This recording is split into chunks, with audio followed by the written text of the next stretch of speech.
Okay, I think we're live. So, so we're going to pick up where we left off from the last stream. So, in the last stream, the we created HTML from Python. So, I will run this and show you what we did last time. So, in Python, we create this node class that has information about the tag of the HTML element, and we were able to create this tree-like structure to define the HTML syntax. So, so then once we pass in the root node of this HTML, we can generate this sort of text, which I think is pretty good. So that's nice. So let's see how. So in the last stream, I told that we need to do some work on the indentation of this HTML so that it's much more prettier to look at, and it's nice. So the reason why I'm doing this coding challenge is to improve on our understanding of the tree data structure. And the HTML syntax is kind of like a tree, because you have these HTML tags which have children elements inside. For example, HTML has the body tag, and the body has inner child elements like the paragraph, the div, and the other paragraph as well, which is inside the div. So it's a tree-like structure, which is nice. So we can do something like this as well. So I can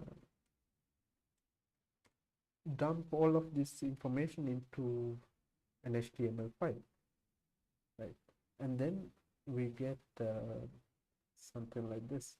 So this is HTML, which you can actually run on a browser.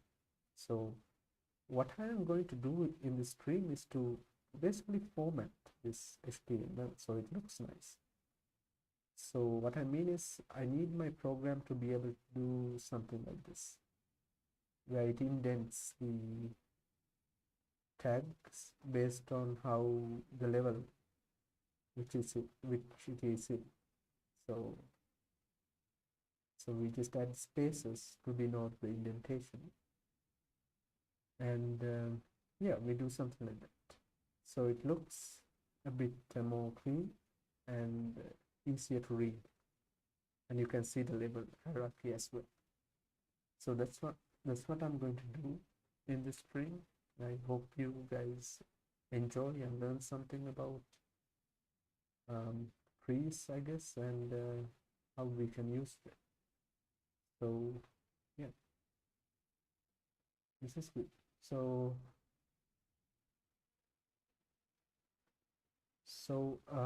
let's get started. So first, I think we need to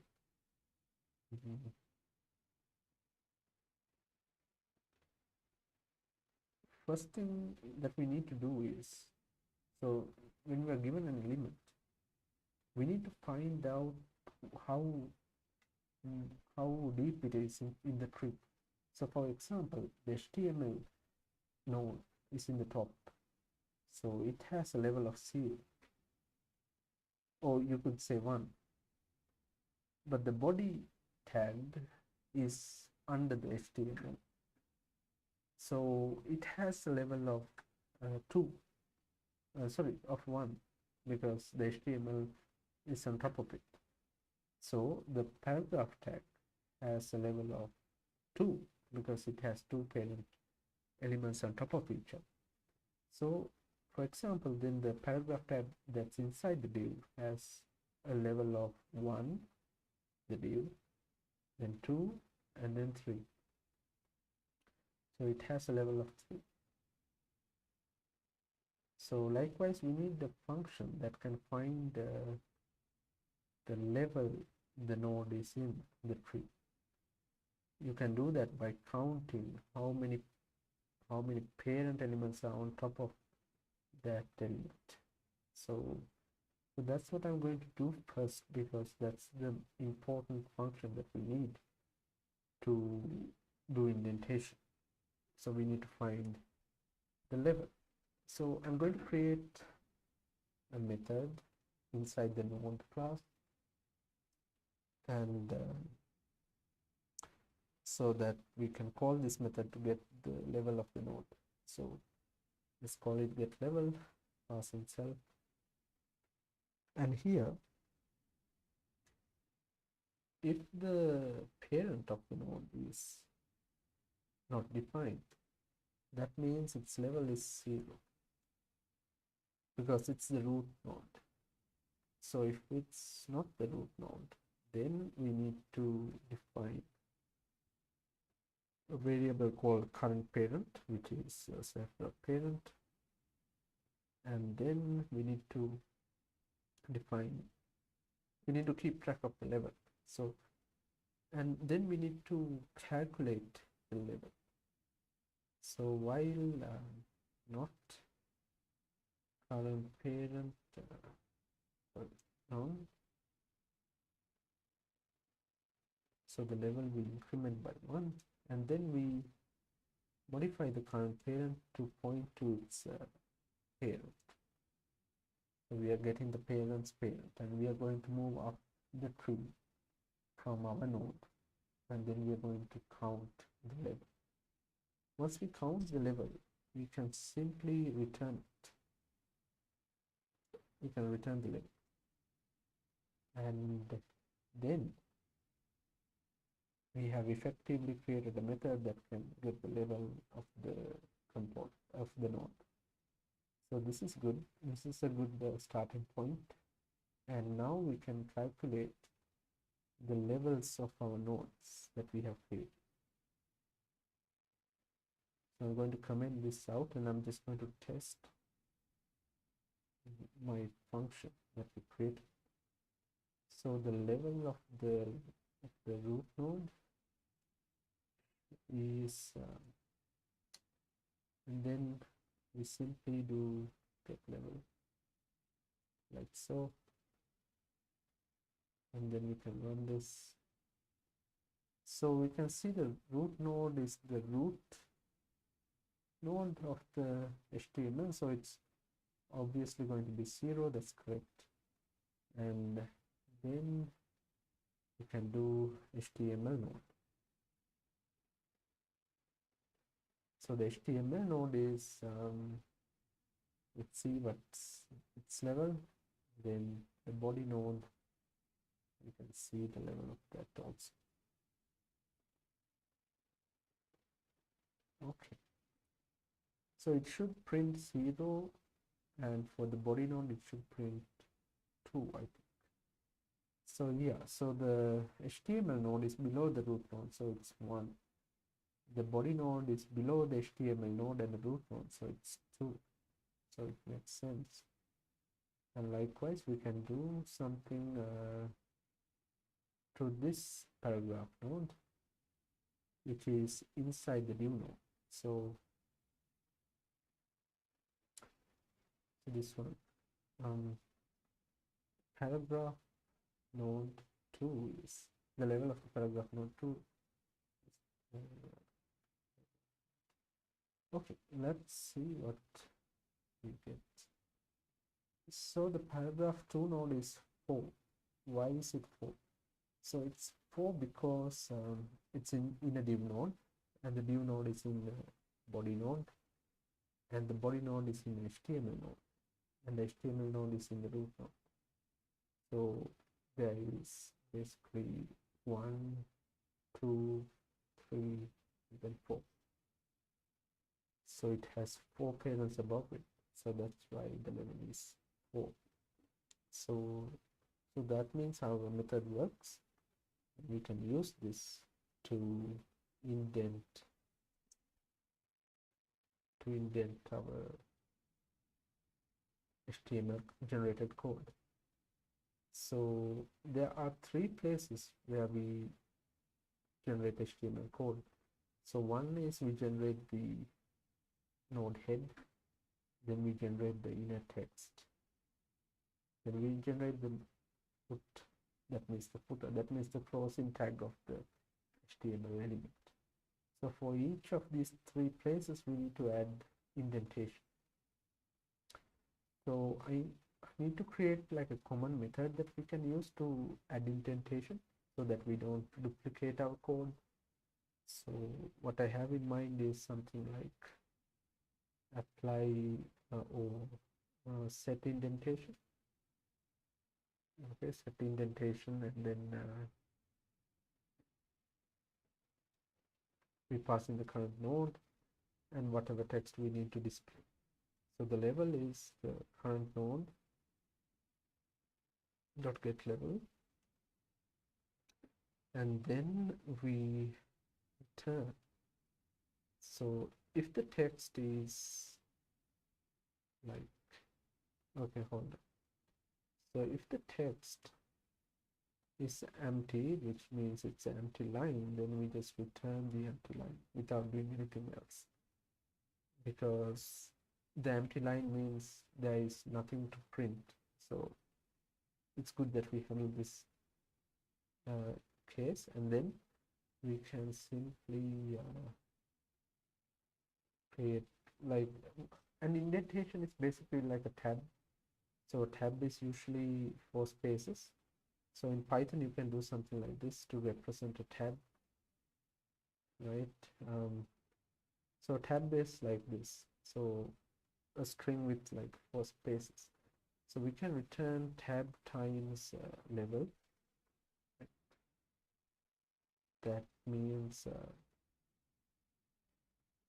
it's going to have so if the level is 3, it's going to have 3 tab spaces. So if the level is 0, it's going to have 0 tab spaces. So that's what that's the idea behind that one. And then we just append the text, so we have indentation. So once we do that, we can simply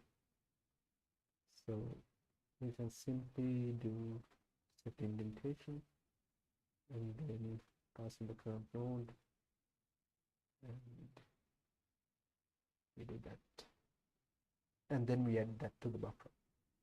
So adding to the buffer means just we print it to the console. So that's all it does. So adding to the buffer is actually so if it's an empty line, if the text is an empty line, then it's just not going to create a new line. But if it's something else, then we are going to create a new line. So that's all it does. So it prevents us from having unnecessary blank spaces between our HTML code. So that our code looks pretty nice. So, and with the indentation, it would look even more nicer. So that's the plan. So okay, we did the second one, and then we can do the third one as well. So I think coding in HTML is I mean generating HTML code in Python is a good way to learn about like the tree structure and stuff. So I think it's fun also. So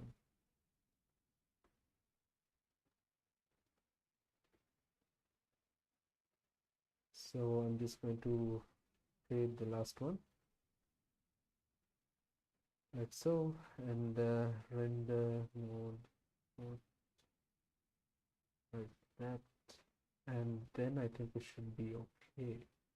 Then when we run, okay, hold on, I need to, yeah, okay. So now there's indentation, so it looks okay, but there's this unnecessary indentation on the HTML tag which I don't want, and that's because the level of the HTML is 1. So it has, the level is 1 because the root node even though we don't display it, is above the HTML node.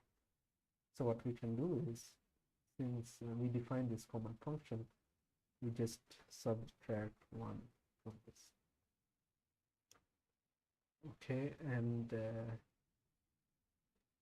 but this won't work because the root node is 0, the level, and if you subtract 1 from it, it's going to be -1, and I think there will be an error if we do something like that. So it's good to handle this in the get level function, where we just simply -1 from the level. So this means we are going to ignore the root node level. So HTML tag gets the level of 0. So basically the HTML tag becomes the root node. So yeah, so once we do that, we get a properly indented HTML file, and which I think is quite nice. And one more thing that we can do is, if I show you, so we will write this to an HTML file like that, and then yeah, so it's indented.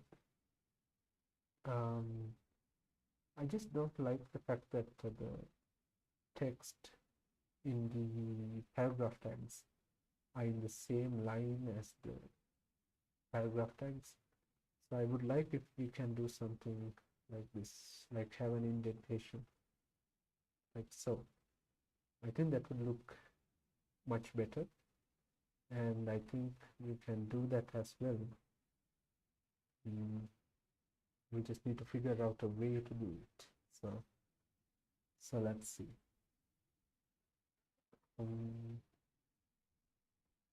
Okay.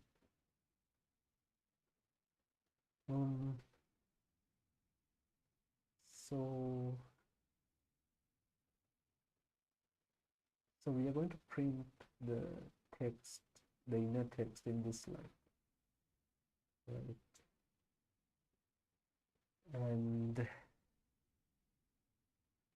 I think set indentation.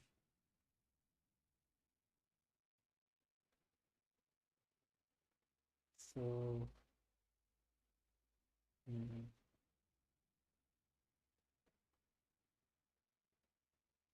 can we like overload methods in Python? Can we do that?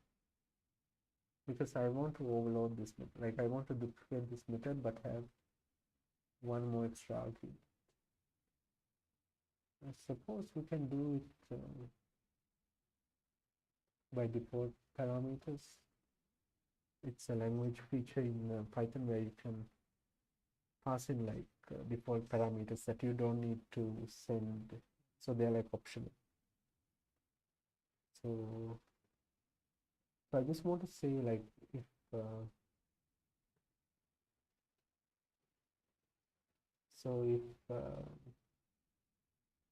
just want to increase the level for this, like, by 1,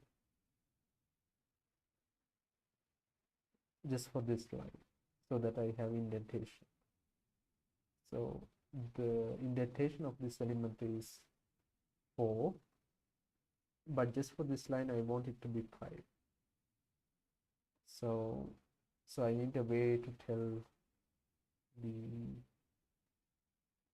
set indentation method to add an extra level, like so like this, like add level, so it's 0.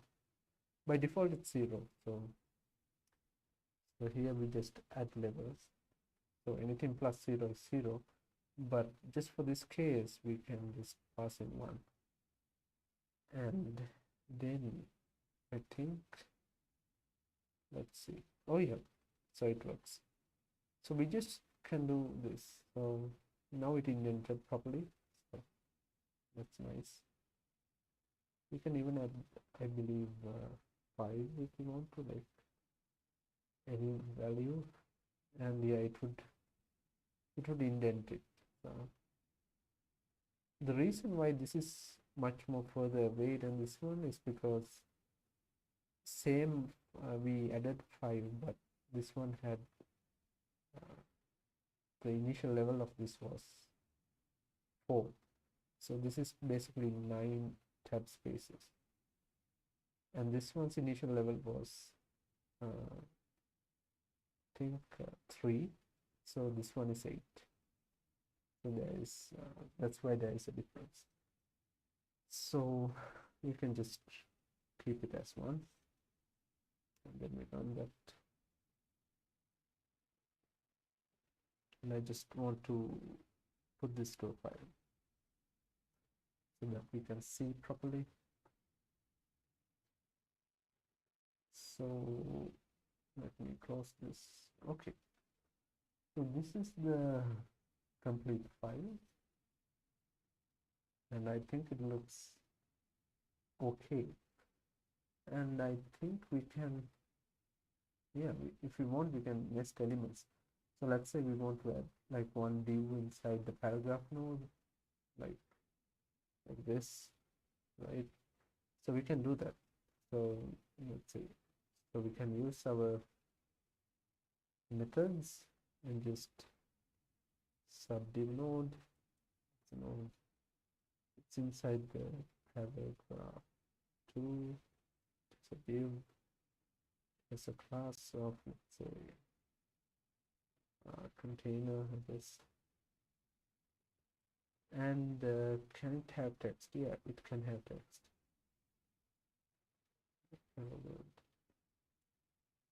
So we can do that. I think it should work. Okay, I made a spelling mistake. Yeah. Okay. Let's see if it works. Okay, so it works. So you can just take this to a file.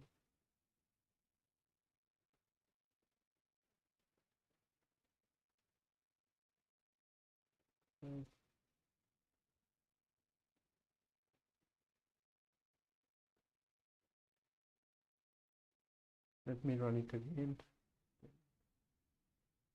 and do that.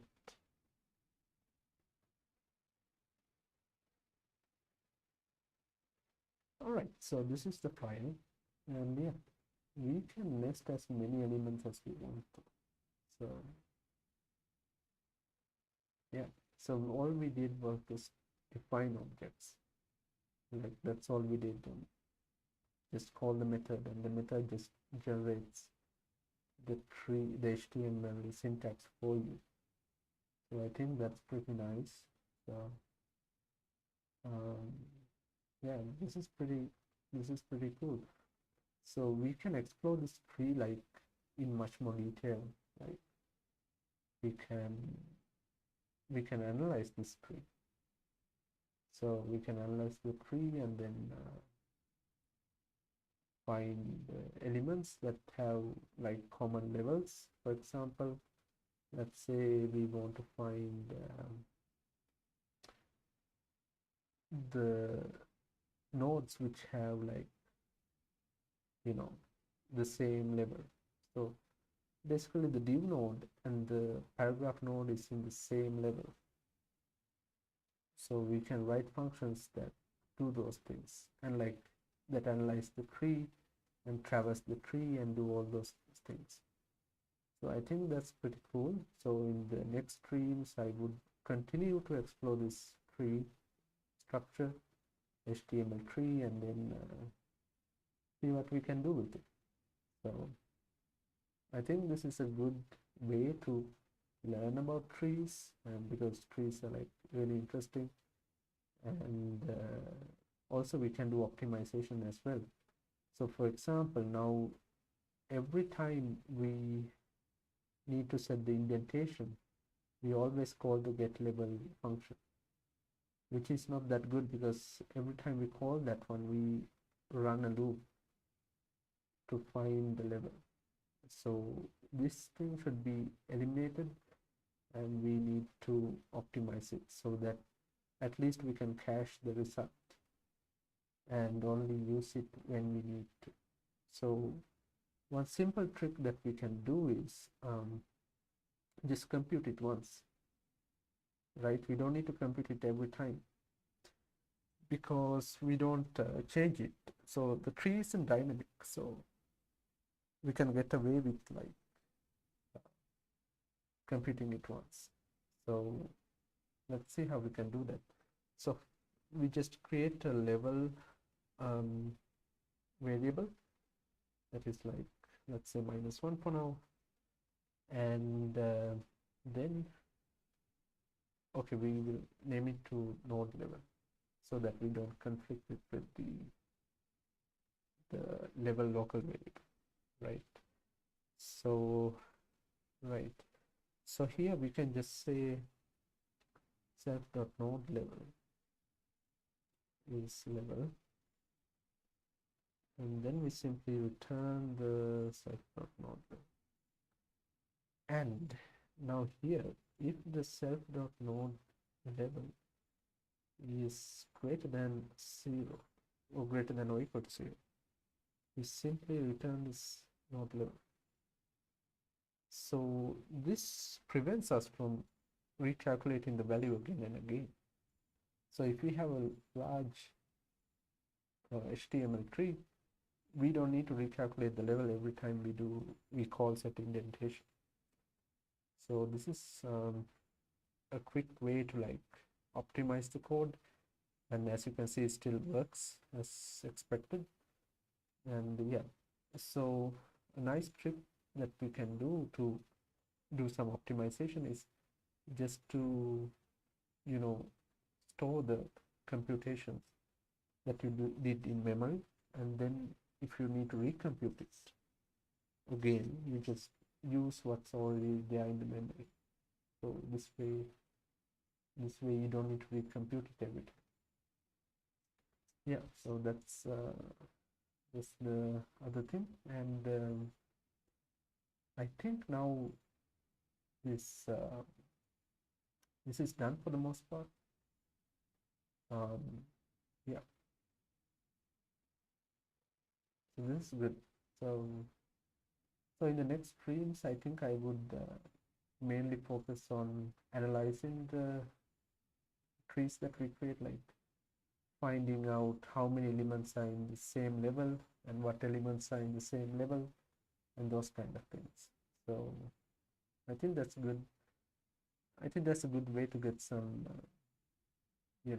practice, like traversing trees and stuff. So yeah, so that's what I would be focusing on the next streams, and I would see you guys in the next one. So I can see like 2 people are like watching the stream. So if there are any questions or comments, you can put them. I would appreciate the feedback. Yeah.